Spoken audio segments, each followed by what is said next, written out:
गौशाला। उस दिन रिमझिम वर्षा हो रही थी। आज स्कूल नहीं जाना होगा।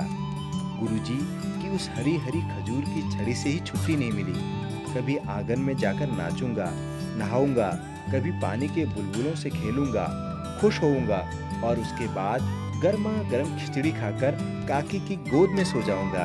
किंतु उस वर्षा में भी देखा गांव के रामफल काका कीचड़ से सने सिर पर छाता ओढ़े लेकिन ज्यादातर भीगते बढ़े जा रहे हैं मेरे पड़ोसी अक्कल के दरवाजे की ओर। रामफल काका मेरे गांव के सबसे धनी किंतु कंजूस, अक्कल एक गरीब मजदूर किंतु हरफन मौला। अक्कल जरा चलो, मानस घर के कपड़े उधड़ जाने से समूचा घर पानी पानी हो रहा है, खाना पीना बंद है, चलो जरा कपड़ों को दुरुस्त कर दो, बाल बच्चे भूखे छटपट रहे हैं। मेरी तबीयत ठीक नहीं है, माफ कीजिए, तबीयत ठीक होती तो हुक्म सिर आंखों पर।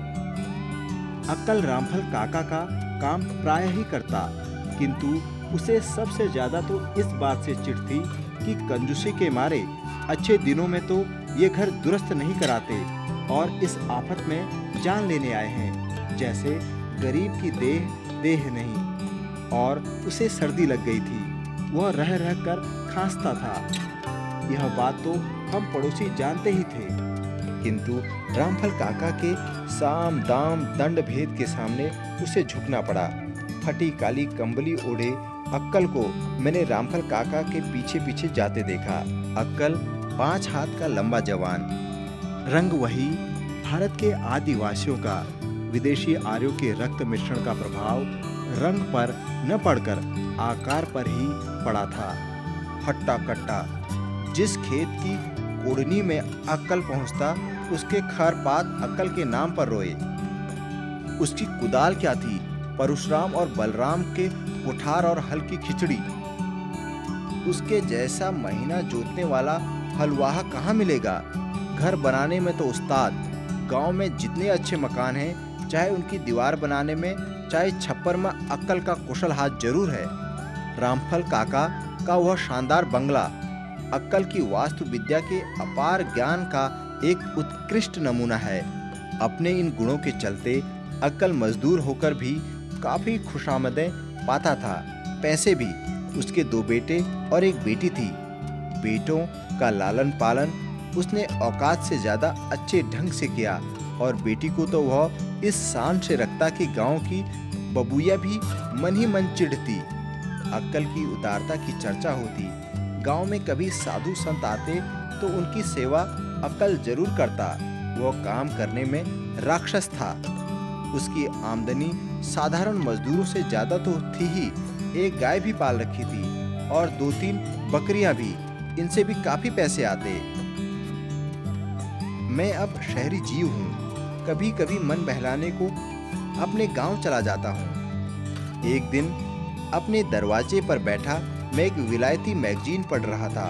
एक छोटी सी रूप कथा थी। मैं सोचता, उफ, ये विदेशी कलाकार कैसी जीवंत तस्वीरें खींचते हैं। कलम है या रंगीन कूंची। सलाम बबुआ।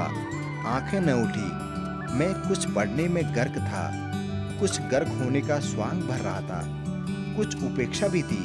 दिन भर देहातियों के मारे परेशान जो रहता हूँ। फिर वही आवाज। मैंने आंख उठाई। एक लकुटिया और 2 सूखे पैरों के सहारे 3 टांगों के जानवर सा झुका एक आदमी दिख पड़ा। चेहरे पर गौर किया। काले चेहरे को सफेद सफेद बालों के ठूंठ भयानक बना रहे थे। गर्दन लगातार हिल रही थी। मैं बबुआ अक्कल। मैं चौंक पड़ा। क्या वही अक्कल आज ऐसा हो गया? बेचारा अक्कल अब भीख मांगता है।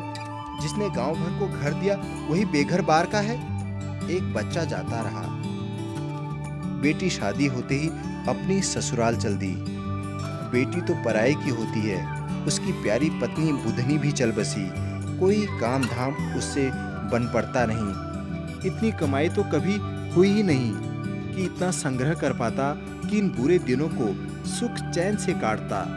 सिवा भीख के दूसरा चारा क्या? और भीख भी क्या सदा मिलती है? भूख प्यास का मारा अक्कल हड्डी का ढांचा बन रहा है। बबुआ, मैं तुमसे भीख मांगने नहीं आया।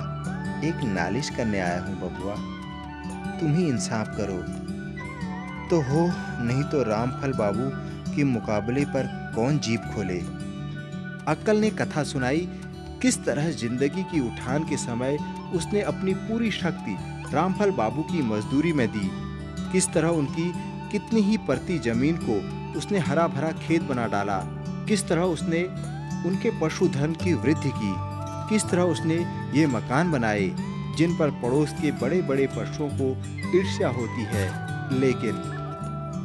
लेकिन और बातें जाएं जहन्नुम में, अकल के साथ आज एक महान अन्याय किया गया था। जाड़े के दिन न घर न रामफल काका के दरवाजे पर एक बड़ा घूर लगता है। बेचारा अकल दिन भर भीख मांगता, रात में उनके पुआल के टाल में घुसकर सो जाता और जब कभी जाड़ा लगता उनके घूरे में जाकर आग तापता। किंतु आज रामफल काका ने उसे वहां से निकाल दिया है। क्यों? क्योंकि वह रात भर ताप कर आग खत्म कर देता है।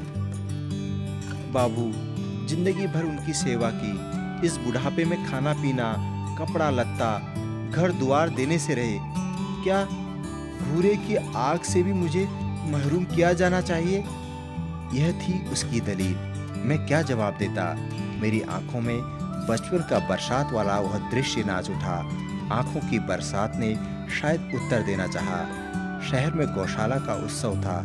मैं उसमें शामिल होकर अपने गांव की ओर जा रहा था। मुझे खुशी हो रही थी। गौशाला के संबंध में मेरे गांव की भी चर्चा हुई थी। रामफल काका ने 2 गाड़ी पुआल गौशाला के लिए दिया था। गौशाला के मंत्री ने इसका उल्लेख किया था। गौशाला बूढ़ी अपाहिज गौओं बैलों की रक्षा के लिए कितना सुंदर प्रबंध। चाहिए भी भला जिन गौओं ने हमें जिंदगी भर दूध और बछड़े दिए, जिन बैलों ने अपनी हड्डियां खुलाकर जमीन का जरखेज बनाया, उनके बुढ़ापे का तो कोई प्रबंध होना चाहिए। गौशाला मनुष्य की मनुष्यता का एक सुंदर प्रतीक। यूं ही साइकिल सरसराता सोचता चला जा रहा था कि रास्ते में झुके आदमी की सूरत दिख पड़ी। यह अक्कल, कहाँ चले अक्कल? गांव में अब गुजर नहीं होती। बबुआ जा रहा हूँ, कहीं मांग मांग कर खाऊंगा और राम नाम लेते। अक्कल अपने गांव को सदा के लिए छोड़कर जा रहा है। कहाँ? जहाँ कहीं भी उसे पेट के खड्डे के लिए मुट्ठी भर अन्न और इस शरीर के लिए 3 हाथ जमीन मिल जाए। मनुष्य ने बूढ़े पशुओं के लिए गौशालाएं बनवाई, किंतु बूढ़े मनुष्य के लिए रामफल काका को बूढ़ी गायों से इतनी मोहब्बत, और उस बूढ़े आदमी के लिए जिसके